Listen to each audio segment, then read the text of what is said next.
So I think a lot of people have this view that when they acquire a certain amount of money, then the rest of their life will start working, and perhaps the other 8 areas of their life will all come into alignment and they'll experience that joy that you spoke about. Is that a reality, or are they lying to themselves? You know, the problem with most human beings is that they live in a phenomena called one day. That one day my life will work out.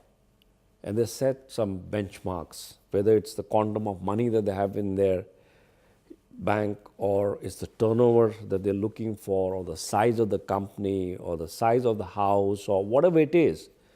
So there's a story that they build around that when I have that, then I'm successful, I've arrived. And one day that's going to happen, and they keep living in that one day phenomena, day after day, week after week, month after month, year after year, but one day never arrives. Till one fine day, it's too late and it's time to go, leave the world, still waiting for that one day. So the question really here is, how do you stop, how do you get off this one day train? And if you can get off this one day train, what are the dynamics of life? How would it just unfold?